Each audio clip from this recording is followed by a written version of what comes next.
Hello, everybody, and here we are. This is Being in Nature, Part 9, an ongoing conversation I have with my friend in Wales, Zeeshan Haider Khan, who's living up in the mountains, hills of Wales, and he's living very, very close to nature in that he grows his own food and is attempting to live as much off the grid as possible. So I thought it'd be interesting to chat with him as we haven't done it in about a year, and things just tend to slip by. For him to get a signal, he has to go up on top of the mountain, and that becomes difficult in winter for understandable reasons. And then it gets dark, and so you can't see. And so that's all really interesting, and that's has to do with the mystery of time. And that's something on my other podcasts I've tried to approach. And I think that in coming to understand what I hope we're going to talk about, we didn't really plan today. And so that, in a way, is a good thing in that we'll be exploring. And so it brings to mind a quotation of Rana Maria Rilke, the German poet. Always trust yourself and your own feeling, as opposed to argumentation, discussions, or introductions of that sort. If it turns out that you are wrong, then the natural growth of your inner life will eventually guide you to other insights. So, that being said, that's very much in keeping with the way I like to approach these types of discussions. Of course, it's usually a question mark in the title there, but this is just being in nature. I could put a question mark there because you wonder, are we really being in nature with all the incursions of modern technology that we're all experiencing? And so it becomes a challenge to be able to face these things in the proper way. And so, that being said, I see Zeeshan is checking in now, and looks as though he's not on the mountaintop. Not on the mountaintop, no. Things have evolved, John. Hi, how are you? We Good. we we You now look, have internet. yeah, you look good. You look healthy. Yeah, we're good. We're good, John. We're good. We're good. All right. So, well, Zeeshan tapped me on the shoulder the other day and said, "Hey, let's do a show." Because, like I was saying earlier, it's been a year since we did our last show, and time slips by when you're having fun, I guess. But back in the early days when Seashine would be sitting on top of a mountain so he could get a signal on his phone, posed certain challenges. Plus, it would get dark. Oh yeah. In the concrete tube. Oh my, where there's a will, there's a way, John. Where there's a That's will. right. And so that's good that now you're on board here. So you tap me on the shoulder. So I guess I should let you uh, lead off with Okay. Well, yeah. perhaps. I like to use questions. But I hope that we can improve people's questions. Hmm. Yes. Well, we could start with why why I connected with you is because thank you. Well, thank you for having me, John, and good to be here. And yeah, we haven't. Yeah, me and John share the same birthday, so we're kind of, whether we like it or not, we're somehow bonded. And he's been there for me as an elder. Detroit's very strong in my heart. My mum used to listen to a lot of Detroit when she was a young lady, and so when I was a kid, I found her Detroit collection, and I used to listen to her music. And then over the last few years, I have 4 children now that have an incurable diagnosis. And so, whereas many people are comfortable with their situations and comfortable with all this stuff that's happening. For the last 20 years, I've made pushback from, and I don't know if it's because I've had an Afghan grand that didn't speak a word of English and used to like those simple things like British wrestling and sipping tea and and Tommy Cooper, but she didn't speak a word of English, and she still had her tradition, like a Scottish tradition. She had her genealogy, which we can, similar to Hippocrates or Galen, or as you folks in the West have Rudolf Steiner as your kind of, your timeline, and Jesus. My grandmother had her own way of kind of like passing on those traditions to her grandson. My name means her first grandchild, so I'm her pride of. So she died when I was 10. She died from cancer. And so for many, many years, and when I was 10, then I was in the mountains of Afghanistan with the Mujahideen, because they were fighting the Russians at the time. And what I noticed was they were very unconditional, like my grandmother. And so at age 10, with a catapult in my hand and a sugarcane in the other, on the mountains, little 10-year-old, on the other hand, listening to underground hip hop music, electronic music, and Michael Jackson, in the mountains of Afghanistan with my sugarcane. And it reminds me of actually some of these German paintings by a man called Fidus. And there's a whole movement in like the raw food scene in California, where while the war was happening, because I used to work in a bookstore in Glastonbury, and I found this book called Children of the Sun. And there was a whole movement where people like Hess and other Germans fled Germany because of the war going on there, and they made it as far west as they could, and they ended up in California. So you have people like Nature Boy, Eden Arbez, and this whole sun food movement.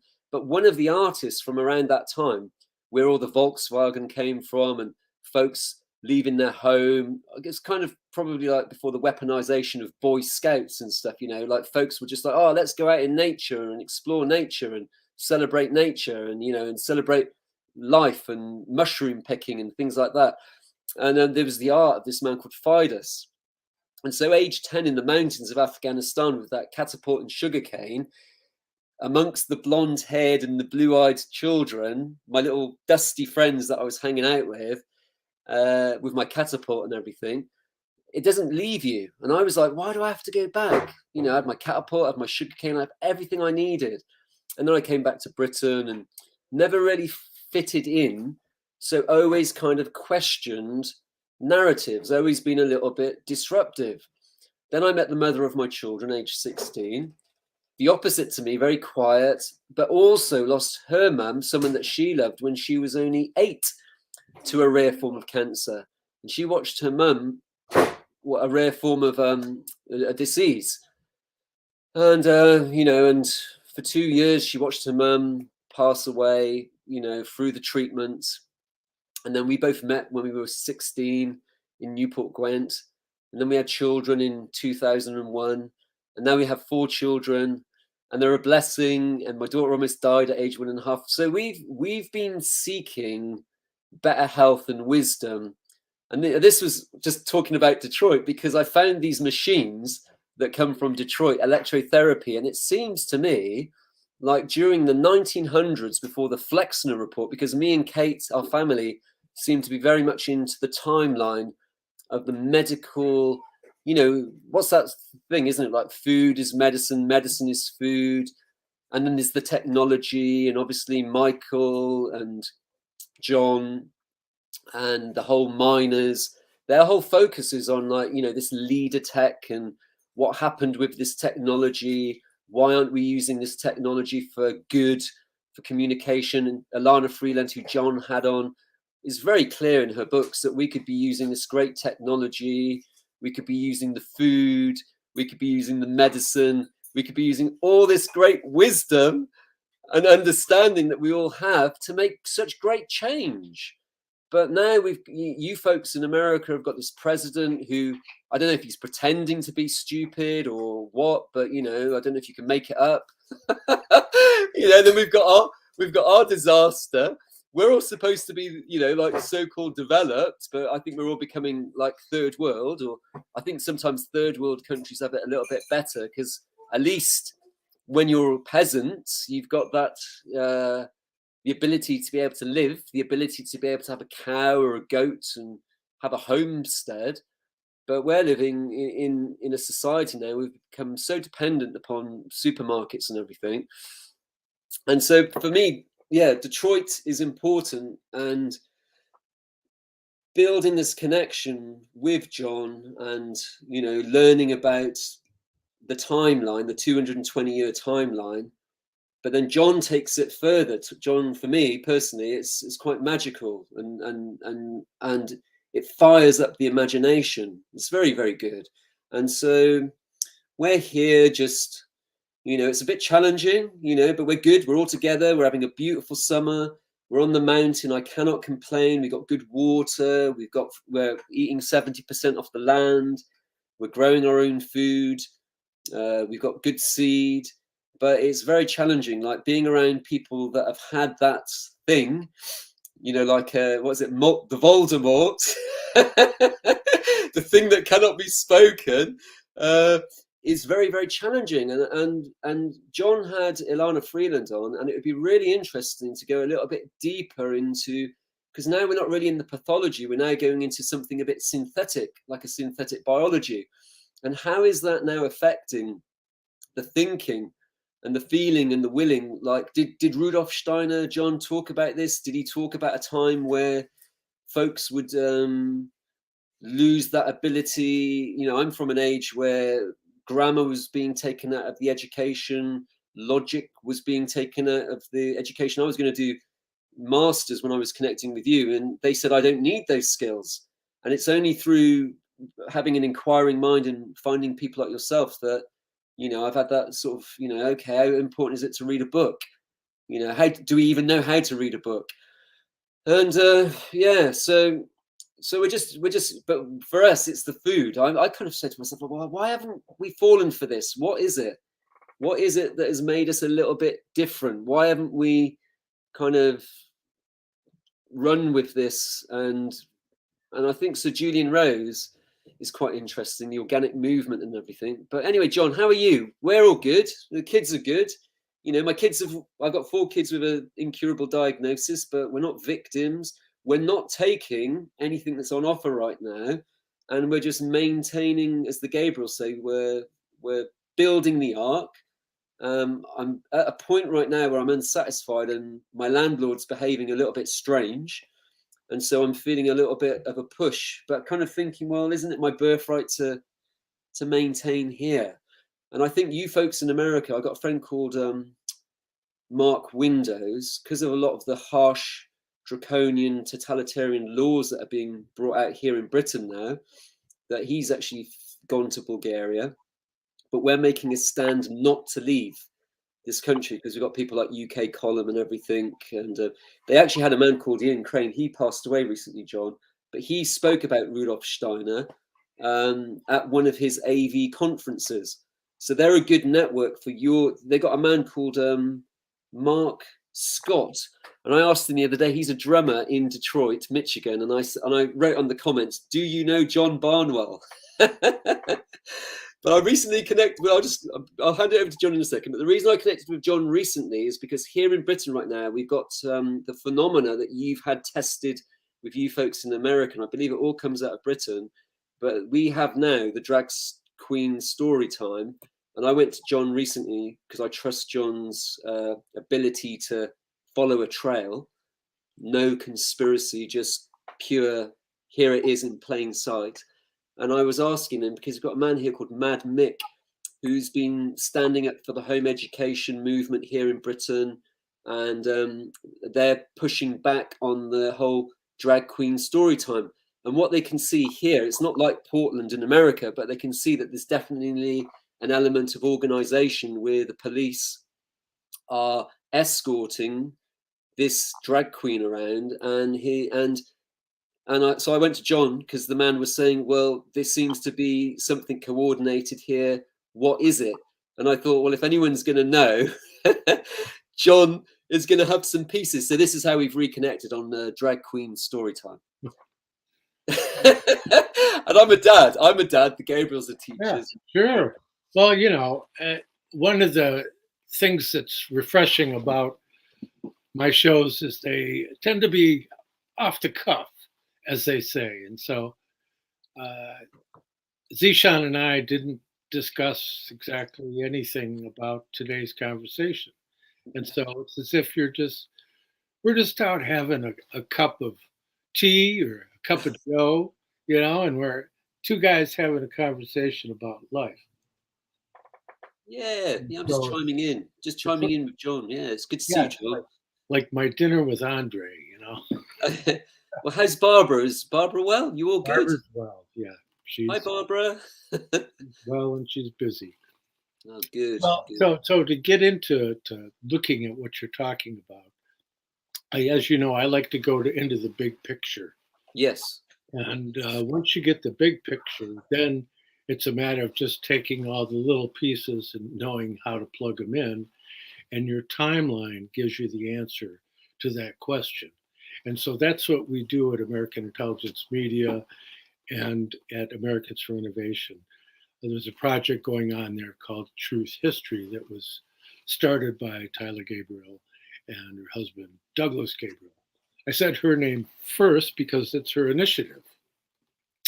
And we've realized that history, as it's being taught in the schools, not to mention other things like story time and all that, just bizarre stuff that's coming to the surface. And so when you look at the history of history and you look at, for example, here in the US and also in Britain, you see that the history is based on principal authors coming out of Oxford University and Cambridge University. And they are in direct connection to the Imperial Press Conference of 1909. And in there, W.T. Stead, who was the leading journalist at that time, brought forward the idea of government by journalism. And eventually, though, he would go down in the Titanic with certain other members that were critical of the clandestine manner in which the people involved in this whole plot, and it's really what it is. It truly is a plot, and we can show you the documents, and you can go to Americans #4 Innovation, Americans for Innovation.blogspot.com. That link's posted below, as is different links for Aim for Truth for the American Intelligence Media. And you could find the documents that bring you into an understanding of that history and how it's basically bringing us into an era, or it's attempting to bring us into an era of neo-feudalism. Essentially, that we become subordinate to our corporate oligarchs, what have you. And so rather than in my podcast get into a whole lot of that history, you can go there and you can check those things out. What I try to do is serve as an example of how one, through spiritual understanding, be able to rise above this drama. And that's the real important thing. That's the critical phase we're in right now, is that certain individuals are putting their relationship to the spirit at risk by their negation of that spirit. And it's something that can't be set aside. And I thought I already had it brought up here, but excuse me while I talk over my searching, and I'll bring it up here. But let's see here now. Where is it? Ah, yes. And it encapsulates so much. Yeah, and I read part of it the other day with Reverend David, so I'll read the second part of it, and it's from Rudolf Steiner's lecture cycle in Berlin on February 13th, 1917. It's in the Collected Works of Volume 175, and it's entitled Cosmic and Human Metamorphosis, Part 2, The Metamorphosis of Soul Forces. And he says, if it were desired to give examples of this, of the fanciful weavings of people who desire to be realists, materialists, light could be thrown on all sorts of things. There would be no end to it. We might perhaps begin, were it not heretical, by glancing at what statesmen have prophesied even a few weeks ago as the probable course of events in the world and what has occurred since, and we shall see that the capacities of illusion have played no small part for some years. We might investigate many of the departments of life in the same way, and it is quite remarkable to note that everywhere we find these strongly developed capacities of illusion. Indeed, they sometimes even lend a childlike, I might almost say a childish character to the opinions and attitude to life of materialistically inclined people. When one sees what is required today to make men understand each other, or to try and make them see what is before their very nose, one can understand what I mean by saying childlike or even childish. Well, my dear friends, it is even so. When people turn away from the spiritual world, they must pay for it by becoming subject to illusion, by losing the capacity of forming accurate concepts concerning external physical reality and the course of events therein. They are then compelled to exercise their imagination in another direction, because they refuse to hold by the truth, whether the truth concerns the spiritual or the physical life. It comes to the same thing. They turn away from it. End quote. And so you see that it's a very unexpected perspective. I mean, people don't believe that there is a spiritual world. Of course, most people do believe it. They just are not very clear in their beliefs, perhaps, but they believe that there is something pertaining to the levels of soul and spirit. And so in the talks that I do, I try to see if we can unlock some of the mystery of that whole equation, because it has to do with the fact of our participating with the divine spiritual powers.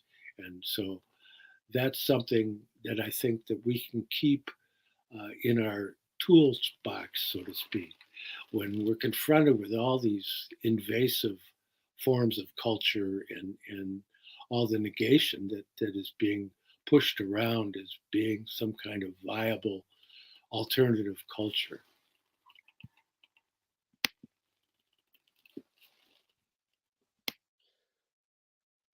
Well, aho to having elders.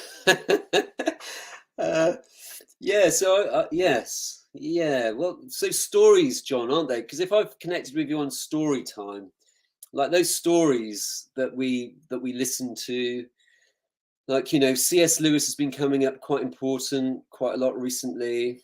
I listened to Mr. Gabriel and his wife the other day, and I thought, okay, I'll go and check out that little book that they were talking about. Some book that was given to all the Inklings, and that inspired them to all write their sci-fi novels.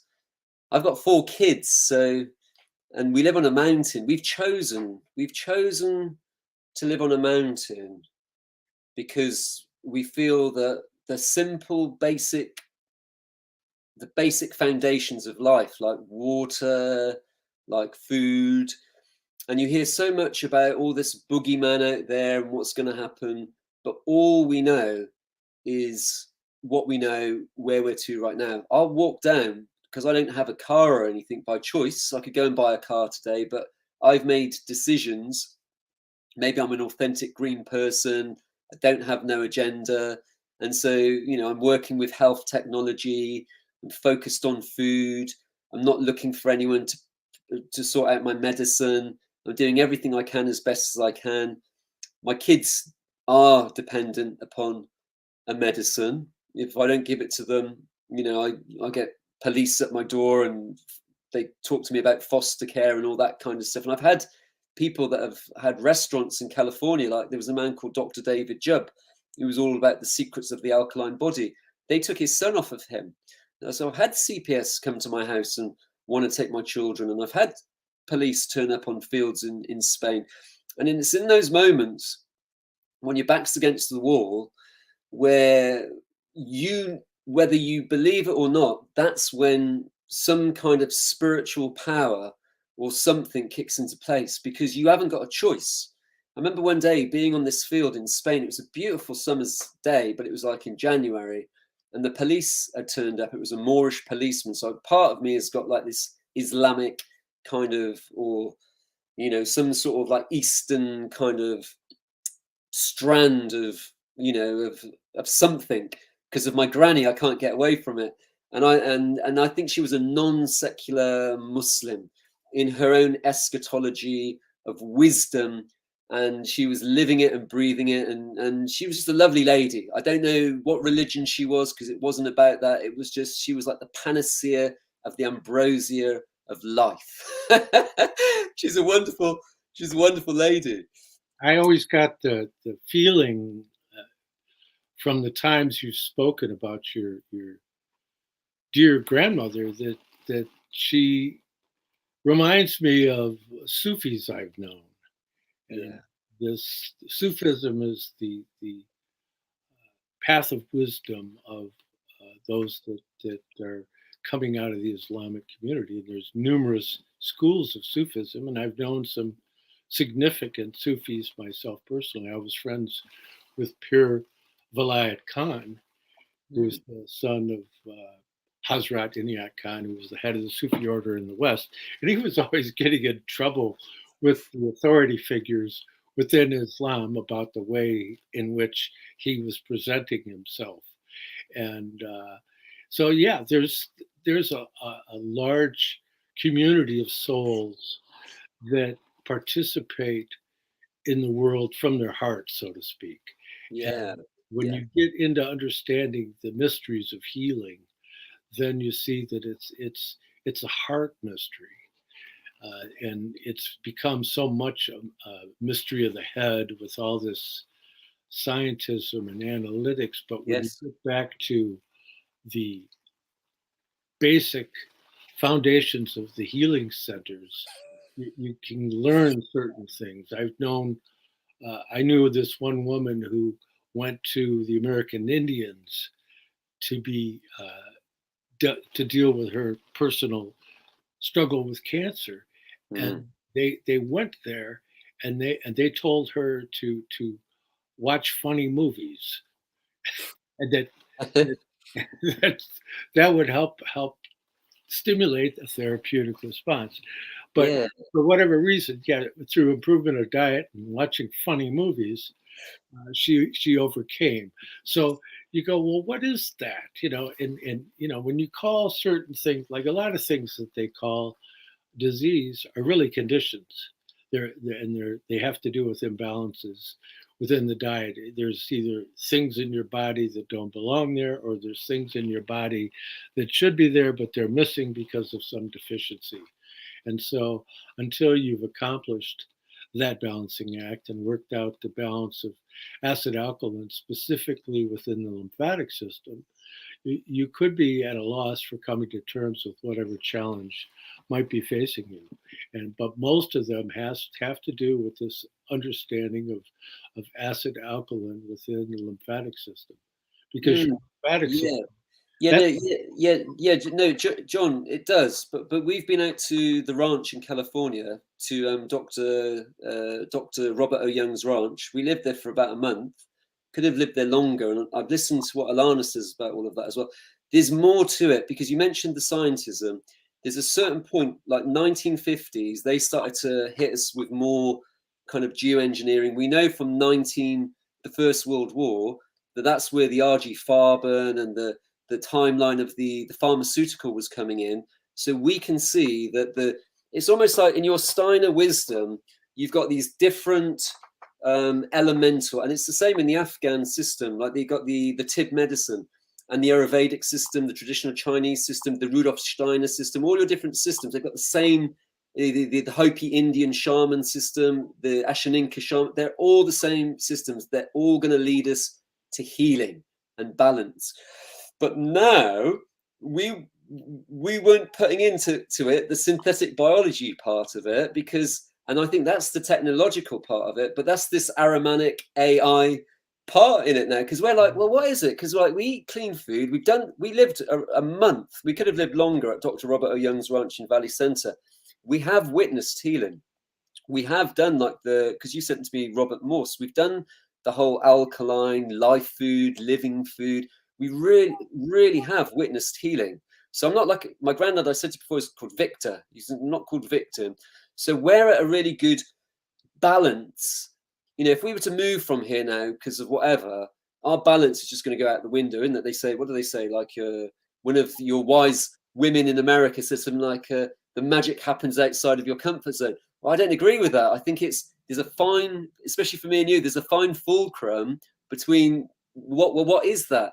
And when you leave that, if I was like to go all the way up to Scotland now and go and live up there in a biodynamic garden and be all this, but they're vegetarian and maybe they're alkaline, and I'm away from my nice acidic acid cider vinegar and my miso and my bone broth and my meat, all these little things, the little things I know that I can just go to, it's going to upset me. I might just bang myself, hurt myself, knock myself. And if I haven't got those, so we've got to a point now where we kind of say if there's a medicine being put there as well, if the medicine's been put there, they know what the healing is because they've already put that medicine there.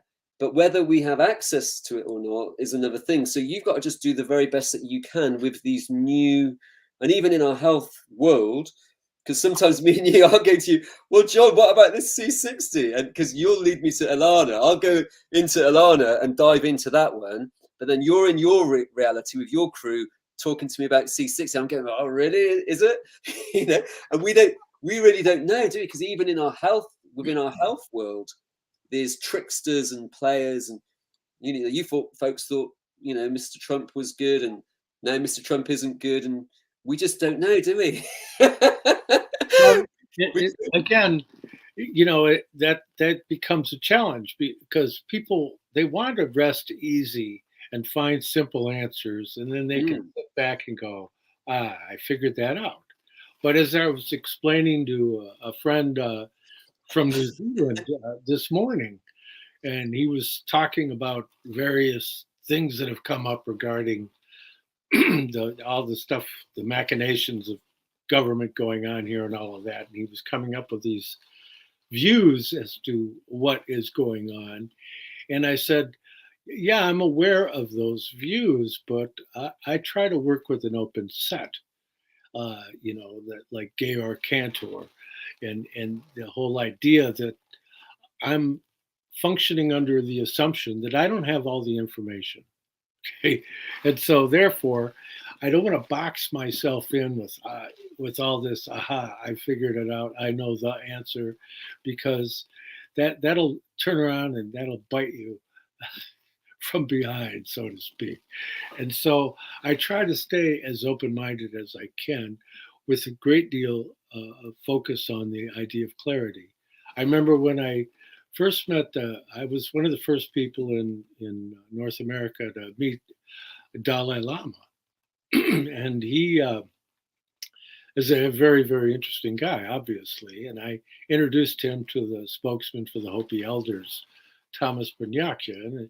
And Thomas Banyakya proceeded to explain to him that their meeting on that day was prophesied a couple thousand years ago by the Hopi elders. And I thought, I kind of made me wonder if they knew I was going to be there, you know. But anyways, in looking at these things more closely, and we started having a conversation, and a friend of mine asked the Dalai Lama a question. Mind you, he had just come to America, and he wasn't as conversant in English as he is now, and he's very intently listening to my friend and nodding. And after my friend poses this long question, Dalai Lama says, more important than being smart, being clear. And so I took that to heart, and so I'm just trying to find clarity, and I think that I can improve my questions, and but that's a question of balance, and anybody who's studied Rudolf Steiner's work for any length of time realizes that he doesn't give definitions. What he does is he approaches things from different angles, from in different time periods, and he gives you, you know, it's just like you go out and you have a bush in your yard, and one person draws a sketch of it, another person makes a watercolor, another person has a camera, and another person tries to reproduce it in pottery. It's the same bush, but it can look entirely different through all the various treatments. And so we all are giving our own version of what we think is the backdrop to this whole narrative, and we'll call it a meta narrative. And so, with me, the core of my personal meta narrative is, of course, Jesus Christ, and he says, "I am the way, the truth, and the life." And the first 14 verses of the Gospel of John explain what that implies. But I don't do it in a way that I'm trying to exclude other people. Hopefully, you know, and in that regard, I'm a hipsisterian, like Johann Wolfgang von Goethe, and that he was explained in a letter to a French associate of his that he realized that he had found this group recently that used to exist in the ancient world, and they were called the hipsisterians, and that they honored anybody from any tradition, whether they be Christian, Jewish, pagan, Muslim, whatever. Didn't matter. If they did something that was worthwhile and it was to be celebrated, then that should be celebrated. And also Goethe shared that he could never really accept any denominations that he had confronted with. So he maintained an independent relationship to the world of religious ideas as a whole. And in fact, he said, if you truly have science and art, you have no need of religion. So that takes it pretty far to the perimeter. But when you look at Goethe's work, if you don't just take that quote, but you look into it, you realize he's almost always dealing with the content that one would refer to as religious, but he doesn't do it in a religious way. He does it artistically. And so that there's a certain freedom in the artistic expression of having a spiritual pursuit. And that's really what we're talking about here, at least in my mind, is that you have a physical body, you have a soul, and you have a spirit. Yeah, wonderful, John. That's beautiful. Yeah. So what was the question that the gentleman asked the Dalai Lama? Do you remember what that question was? Well, see, and there you have it. Yeah. Is that when you start to get into certain things where you're trying to express yourself, it's difficult to say something that's memorable. And no, I don't remember what he said. Yeah. I remember what the Dalai Lama said, because no, of course, yes. Clear. Yeah, just clear. Yeah, yes, yeah. Well, I actually Tibetan medicine, because of the Afghan impulse, there's that there's the Tibetan impulse, and through that wisdom of, like, you know, just those simple little things that you see. For me, it's like it's the people, and seeing those people and the way they live. And this is where we seem to be right now. The ability to be able to live is, they're really not wanting us to be able to live. And I look at, like, the Tibetan medicines, the little bits that I've glimpsed into it. It's just so amazing. It's very, very inspiring. And I met someone and she said to me, "You're our lung." And so her wisdom, she just gave me this one thing, and it was all about, like, the nutmeg. So that was something that I took from her. I was like, okay, I need to bring nutmeg into my life. And recently I found a bottle of nutmeg essential oil. But I love that whole, and Bhutan and the Himalayan wisdom, and it would have just been, we're up there, aren't we? We're up in those areas, and you know, and I do like that whole, the turquoise. My nana was actually all about turquoise and silver. But anyway, so with her, she didn't say much and she didn't really give us much. But the little things that she did give, I've given to my kids and I can give to you folks today. And it's like the simple things that really inspired me and Kate for these last, I kind of say my granddad was called Victor. He wasn't called Victim. So we've had a lot of boogeymans and I heard recently actually that the new book by Mr. Kennedy, all about that gentleman, that crazy gentleman, your health minister. Have you noticed how a lot of the health ministers we have today don't look very healthy? They don't look very healthy at all. I'm like, why on earth would you take advice from those people? But Mr. Kennedy was saying he'd written a book about that minister that you have that's just always changing the goalposts. Apparently that book's very, very good. And I was listening to a very good podcast yesterday with Mr. Patrick Henningsen from the 21st Century Wire, talking with Haiku. And here in Britain, we have Speaker's Corner, which is the right to be able to speak. We all have the right to be able to speak. And so me and John are just coming together saying that we have the right to be able to, we want to be able to speak. And Granny gave me this, the rose. And so everybody today can grow a rose. It doesn't matter if you're in a town or a city, but this is what I've got from my grandmother's system, because then years later, I thought I might have been a Muslim. And to be fair, I like what John was saying about the fact this Hespitarians about embracing, like my children don't subscribe to any one thing, but they take streams of Christianity, they take streams of the good bits that they take from Islam, if there is anything. But I think they probably are. I think my kids are probably Hespitarians. Oh, Hipsisterian. Hipsisterians. I think they are. Then I think they are. You know, and it's like that I love that Gurdjieff film, like Tales of Remarkable Men. Just folks coming together on a mountain, and man being plural. John mentions that in his book. Like man, you know, none of this stuff. Like you know, just very, very, very simple. Call a spade a spade. And so, yeah, I think clarity and cohesion is good. To know that you just don't know is good. You know, to know that there are tricksters out there. The Gabriels often talk about discernment. I think that's important. To know that we'll get things wrong.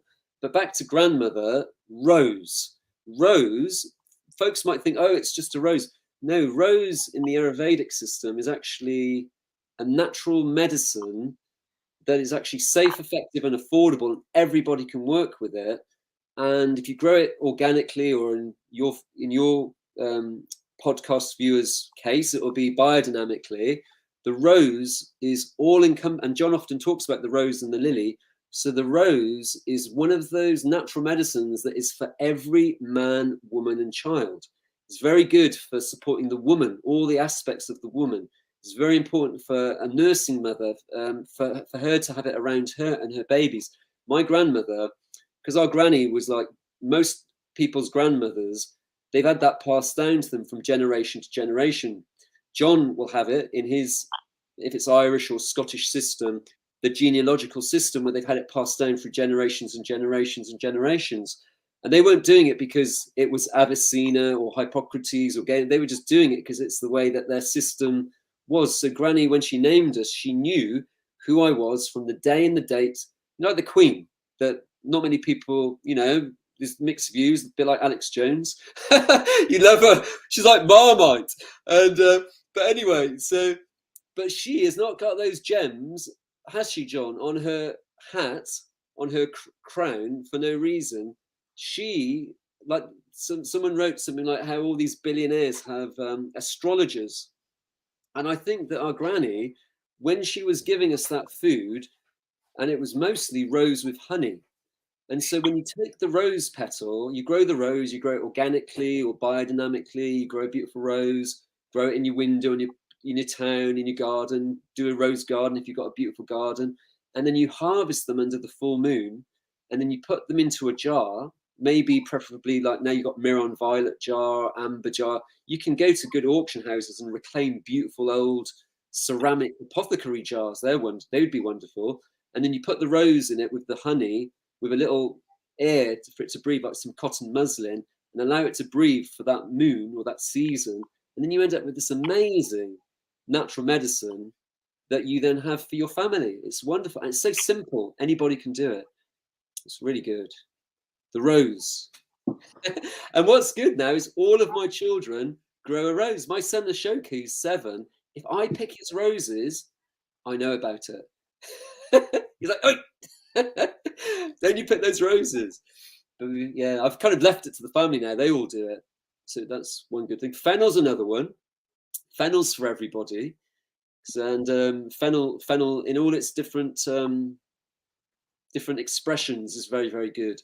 So fennel, rose is really good. And there's another one called helichrysum, which under the Jesus or that perspective is quite beautiful, because the word helichrysum is something to do with Jesus, isn't it? In a Latin, if you look at it, helichrysum, something about Jesus in there. And it's like a little chamomile flower, which Steiner kind of likes to feed to his bees, which is quite cool. So we have bees. We've had bees for about a year. My beekeeper unfortunately died while he was eating his porridge. And hi, Margetta is, oh yes, the whole great rose family, stay in roses. That's a wonderful name. So are you from somewhere like Bulgaria or Hungary or somewhere like that? But anyway, that's wonderful. I bought some honey recently, actually. I've got bees here now. We've got Welsh black bees and a wonderful biodynamic bee lady over in Sussex. She's the custodian of the Natural Beekeeping Trust. And she said to me, she said, "Zeeshan, I think she's from Poland or something. She said, you've got the right way. The bees will come. Put the beehive in the direction of southeast. They will come." And in her system, she's like, put a bit of lemongrass oil on there. Well, they have a saying here. I don't know if I've talked about this. They say, bees in May is worth a bale of hay. Bees in June is worth a silver spoon. Bees in July is not worth a fly. And so we just trusted our friend Charles, who was ex-military police, a fine gentleman. Amazing, the Slavs, woohoo! and wonderful, wonderful, wonderful. And he said to me, "You've got to go and study, Zeesh." And I was like, "Okay, I'm going to study about the bees." And so I naturally went and got some biodynamic bee books, and I listened to the bee lectures, and I got the Maria Thun book and started to learn about that. Started to put honey there for the bees, a little bit of lemongrass oil there. And on just towards the end of June, a swarm of bees went to my neighbor.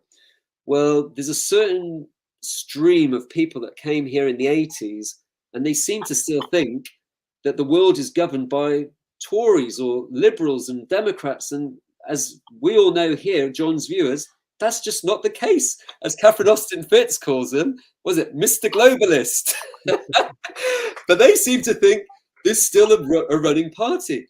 And it's really strange because their brains have been altered. John Titus talks quite nicely on the money. And I found him quite interesting to learn a little bit about the money, because 20 days after the Fed had come together in one of your states in America, this kind of boogeyman thing sort of manifested, because they were learning how to go into John's retirement fund and Gabriel's retirement fund. That funny coloured rock had come up with a great idea, probably in line with the Queen. And, and so he had a swarm, and I wasn't allowed to have another extra swarm. It's quite interesting. It's like this kind of what John was talking about, this kind of neo-feudalistic something. You're kind of seeing it step in. You can see how it's come into the universities. Let's try it out in Oxford and Cambridge and King's College. And now we'll send some of our ministers down to Lampeter University and make them think that rugby's come from Wales, and we'll start to change the clergy down there because they need to become educated. And no, you can't speak Welsh anymore. And they did the same in Scotland, because now Scotland and Wales all want to be independent. They all forget that it was the people in London that told them they couldn't speak Welsh. You can't speak Scottish. Yet we've become good little people now. And the mayor will say to you, why don't you learn Welsh? And I'm like, well, where's the butter? Because we're supposed to be living in a land where the language is supposed to be a living language. So I wasn't allowed to have an extra beehive from this man because they've started to change, John. They're kind of like, you know, you can't have more than them. They're kind of like, oh, you got to have more than me. And there's a wonderful farmer in Virginia called Joel Sarlatin. And when the first lockdowns happened, he was very resistant. And they were like, no, food is essential. We're bringing our pasture-raised meats and our pasture-raised dairy and our pasture chicken, and we're going to have tours. And his philosophy is like 1 + 1 = 3. And so anyway, but that bee swarm came, and I wasn't allowed to have it. And it was like, I'm having it. It's all for me. And he's afraid of the bees now. But anyway, I got to go and see it. And so I got to see it. I got to put it into my imagination. And for the first time, I got to see a swarm. And I went to bed and I phoned, and my friend Charles, he was hoping, the military man, he's telling me to go in, he was hoping that I'd have that swarm. He's going, oh, hopefully he'll just forget about it and the swarm will come to Zeesh. So doing everything right to bait the bees to come to our hive. There's a wonderful man in America.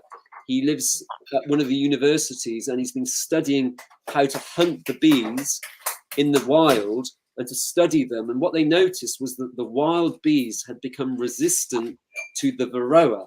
They've learned to deal with it. They've learned to cope with it. But you hear all these strange agendas and they make us feel all afraid that the bees are endangered and they're going to die. But it's not the case.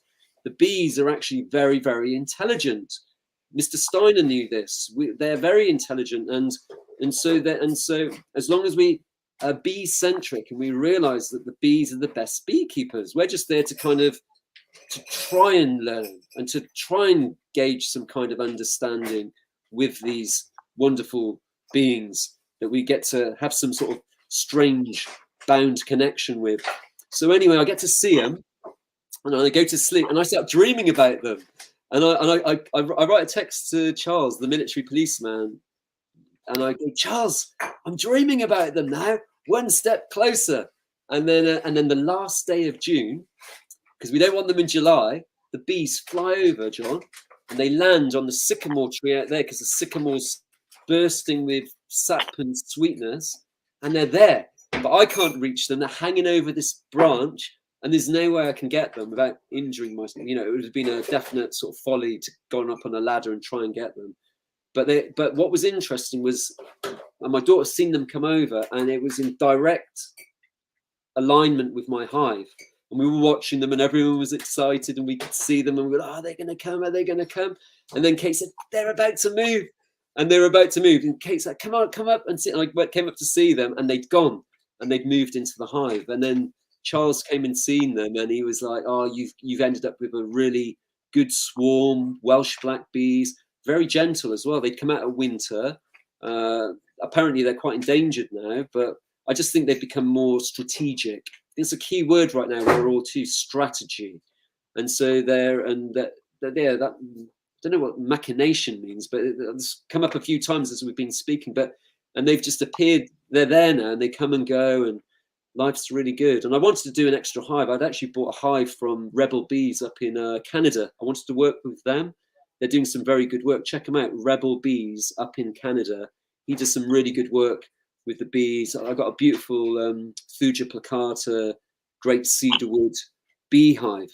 But I wanted to put it up. And again, because of this neo-feudalism that's seeped into the minds of those that listen to the radio and watch the TV, watch the Sky TV, you know, it's just like you start to see that I'm on a whole mountain, John. We could feed all of like this part of Wales. But you really get to see how these strategies like Agenda 21 and the climate change and all this kind of stuff. And where I'm to, like here right now, John, they're telling everyone that the planet's heating up. And we're like, no, we're not, you idiots. We're having a summer. We're having a good summer, you know. But it's if you look at it, if you get into your climatology, you'll see that we're actually, the indications are that we're moving into a minor ice age. Yeah, it's true. Yeah. Yeah. So, but it's not going to be all freaky. We just got to get in touch with our landscape, haven't we? But I mean, to get into some reality, many of the people that are putting forward those theories regarding all the global warmth and everything like that. Well, why do they keep buying these massive homes on the oceanfront property I if know. it's going to be flooded? I mean, consider your source. And so I guess is all I Oh have to yeah, say. well, John, most people apparently, like if you were to go to London where they're all coming together, for me it was like the Extinction Rebellion. I'd heard about it. I was in a sweat lodge and everyone was talking about it. So I came away asking myself, well, what is this? And actually, it all falls back again to what when I came to you and I said, who's the money? It's all that same color revolution. It's all related, isn't it? Yeah, They dethroned David Bellamy. He was really our true botanist. But again, it looks like, and actually, if you follow those schools, you go to Oxford, you go to Cambridge, there's another one then, because the lady that lived here, she was to do with King's College, and King's College connects now to, it's quite interesting, those names like Welcomes and Delphi, you can hear the same words that you folks have found through the intelligence media, they're there, but they've added like an A, or they've changed it a slight bit, but they're the same people. yeah, And you see like that Patrick Wood technocracy. I think that agenda, you start to see it more and more. Like here in Wales, there's so many little villages. But up on the top of here, there's a whole village would have lived there. They're not there anymore. So it's like it's back to that First World War, and it's like the First World War. Now we've got the quiet, silent one, and now it's more strategic than ever, isn't it? But all in all, we are good. But what we're noticing now, it'd be quite interesting to have someone talk about the psychology of the plasticity now of how folks are behaving that have had these strange operating systems put into by choice, have had them put into them. We're choosing not to because we're quite happy with our faults. We're quite happy with the ability to be able to imagine and to sleep. That's why I was talking about the bees. It was really a lesson in you just get what you think about most of the time, and so it's just nice to, it's good to connect. John, it's good to be in the midst of you and folks. We're all standing for something, aren't we? We call a spade a spade. It is what it is. We know we don't know. My happy's genuinely feeling good, but it's outside influences now that come in kind of can quite seriously upset things. So I think it's important that folks start to get wise with what Ilana's talking about, John, with like the transhumanism and everything. And if you've got time, I could teach folks some very simple little strategies of what they can do with some copper wire and a power supply and some magnets, or we can leave it for another day. But I've been making anti-nano triangles and creating formulas and helping clinics. I've been working with some folks up in Washington with a lot of Tesla technology. Things have expanded quite a lot. I'm working now for a leading health wizard here in Britain, and I'm refurbishing old Tesla violet ray machines. but we'll have to have another conversation because Yeah, anytime. Yes. Starting to run out of time here for today. Yeah, nice to be here. It was totally off the cuff, wasn't it? It was just I have to go back to the rose and that whole magical formula, really, because the attar of rose is the real key, and you get the best rose water out of Central Asia, and the roses lead back to the original Zarathustra back in the late Stone Age. Yeah, there you go. Yeah, it's really good. All my kids do it now. All my children. Rudolf Steiner mentions that it's really a good thing, a wholesome thing, is to plant rose bushes outside the windows of your children's bedrooms. That it has a very beneficial effect on their life of sleep, and it gives them somewhere to dream. But yeah, Alana Freeland is at a Steiner conference in Seattle this week. Yeah, Alana, she's wonderful, and she is one of the leading researchers in all things pertaining to chemtrails and all this weather modification that's going on at this time, and it's just amazing what these people are willing to do, and they don't really know what they're doing, and it's really astounding. No, It's they really don't. No. no, they don't. Touch wood, though. Touch wood. We do. We have an inkling of an idea of something, isn't it? You know, it's like, oh, come on. Well, it goes back to the Steiner quote I read earlier: is that if you don't strive to connect with the spirit, then you enter into a world of illusions, and so you have these pronouncements of this worldview that just is bizarre. I'm sorry, it's just so bizarre. But that being said, I want to say a couple things before we sign off because it's important I do this. But if you want to buy us a cup of coffee as a donation, you can go to paypal.me/visionary life hacks. That's visionary life, and hacks is HAKZ. That's for Zeeshan and his clan there. And if you want to buy myself a cup of coffee, no donations too small. Of course, no donations too big. But go to paypal.me/John Barnwell 888. And but that being said, I want to say that this podcast has been made possible by the generous support of Tyler and Vadim and Vivian and Neil and Kristen and Mark and Maud and Drewman and Laura, Paula, Rick, Michael, Beth, Ishtar, Anna, Russell, and so many others over the years. I want to thank you all for supporting our humble efforts here. And but there are many links below on YouTube that can bring you to more developed wisdom knowledge pertaining to the conversations that we have here.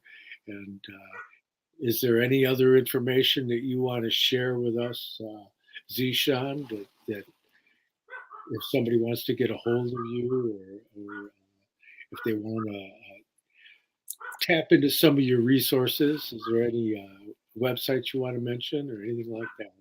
Yeah, so my hashtag is, so you can find me on Instagram. My hashtag is visionary, so that's visionary life hacks, HAKZ. You can contact me on my mobile through WhatsApp. Is a great communication because we live on the mountain.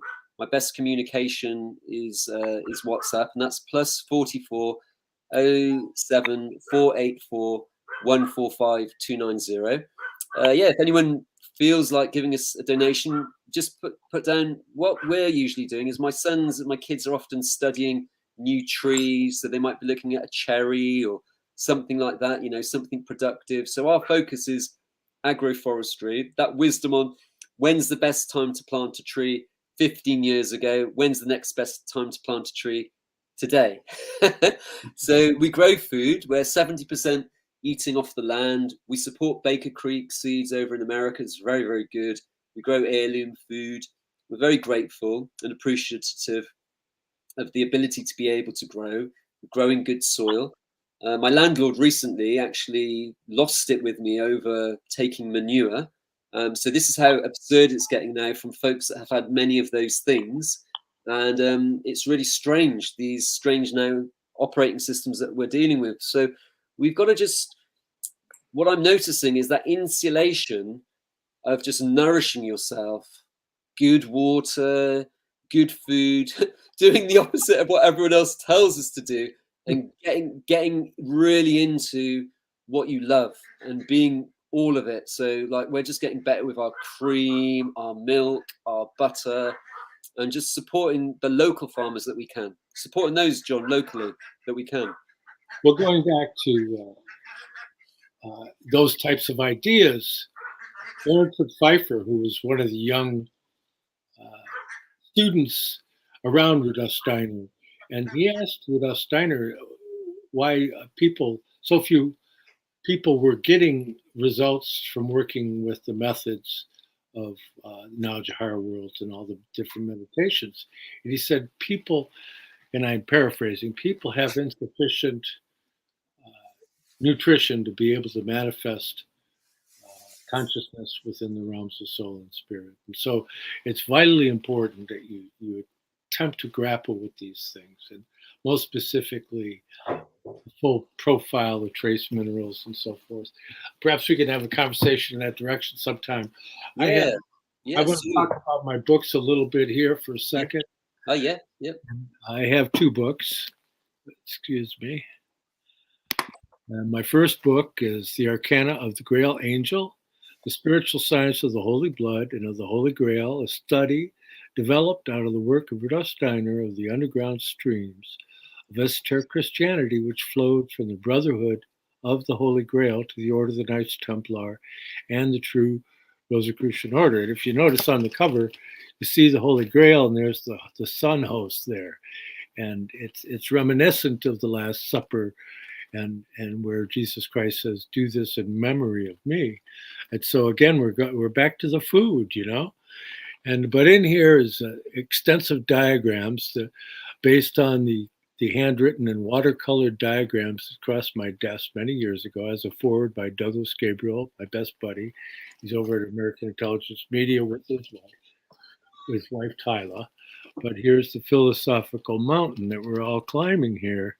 And you see that the symbol of healing is right there in the center, and that's the real crown we're after, is that healing. And all the full series of diagrams are available in my second book, which is The Arcana of Light on the Path. And you have the full series of diagrams that give you the correspondences pertaining to Rudolf Steiner's presentation of wisdom. And but it also has a great many more that's in the first book. And both of these books are available in the U.S., in the continental U.S., on eBay. If you're outside the U.S., you have to contact me directly through the academia link below or through private message on Facebook, and I can make arrangements for you to be able to receive these books outside the U.S. And I think I've covered everything. Click like and subscribe, and I can see we're going to have to have some more conversations. When I was managing the Mayflower Bookshop, we used to be one of the primary outlets for Energy Unlimited, which is a publication in the 70s for alternative technology. So there's a lot of input that I could share, along with the explorations that Zeeshan has done in those areas. And I don't want to belabor the point today, but there's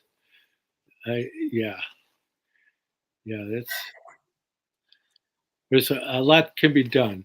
I'll just tell you that the secret in understanding working with energy is the shape.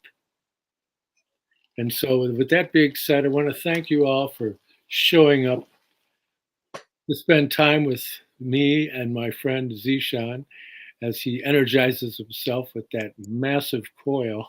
That 0 point energy, and Bearden and all those characters. Yes. Nice to see you. Yeah, good to be here, John. Love you all. We'll do it again soon, and say hi to the little woman and the family and everybody, and do take care, my friend. Okay, love you all. Bye, John. Bye, brother.